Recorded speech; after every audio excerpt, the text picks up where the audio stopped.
Hey, and welcome back to Miss Kitty's Wild West Adventures.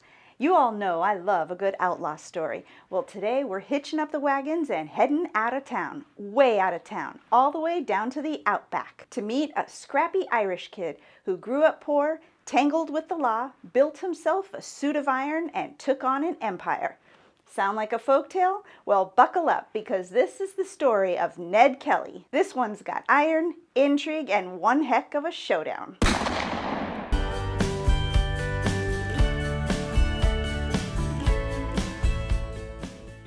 Edward Ned Kelly was born in 1854 in Victoria, Australia, the son of poor Irish immigrants.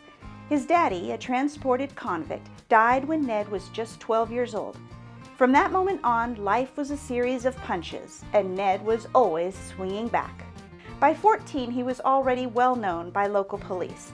But whether he was really a menace or just targeted for being poor and Irish, that's up to debate. At 16, Ned was arrested for receiving a stolen horse. He was convicted and sentenced to 3 years in prison. When he got out, he wasn't just older, he was harder. Alongside his brother Dan and some other like-minded young men, he formed the Kelly Gang, and they weren't content with just rustling cattle. In 1878, Ned's mother was arrested for allegedly aiding in the attempted murder of a constable. Ned claimed it was self-defense, but the authorities called it open season. Police headed into the bush to hunt him down. At Stringybark Creek, things turned deadly. The gang ambushed a camp of officers. When the smoke cleared, 3 policemen were dead. It was the point of no return. Suddenly, the Kelly gang weren't just thieves. They were killers, and the most wanted men in the land.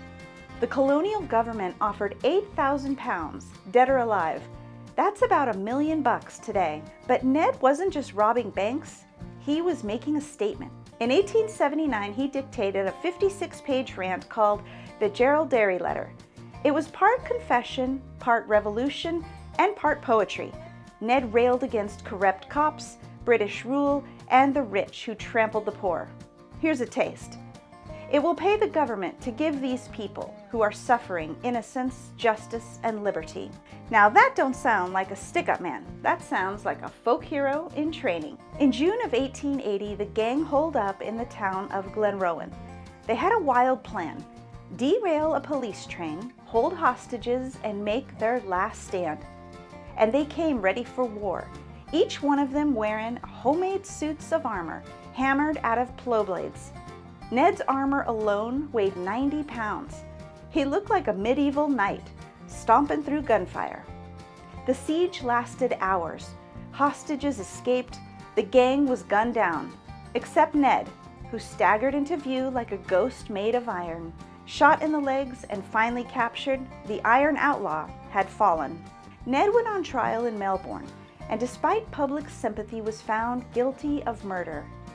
On November 11, 1880, at just 25 years old, Ned Kelly was hanged. According to legend, his final words were, "Such is life." So, what was Ned Kelly? Cold-blooded killer? Folk hero for the downtrodden? Symbol of rebellion? In the years since his death, Australia's been split on the matter. Some call him a criminal who brought nothing but grief. Others see him as the poor man's champion, an Aussie Robin Hood wrapped in steel. His armor is now on display at the State Library in Victoria. His death mask is on display at the National Portrait Gallery. And his story? Well, it's still being told in books, films, paintings, songs, and now by yours truly. Because whether you love him or hate him, Ned Kelly never stopped fighting, and he never stopped making history. So tell me, would you have worn a 90-pound tin can with a shootout with the law, or would you have hung up your spurs and rode quietly off into the sunset? Let me know in the comments below. And until next time, I'll catch you on down the trail.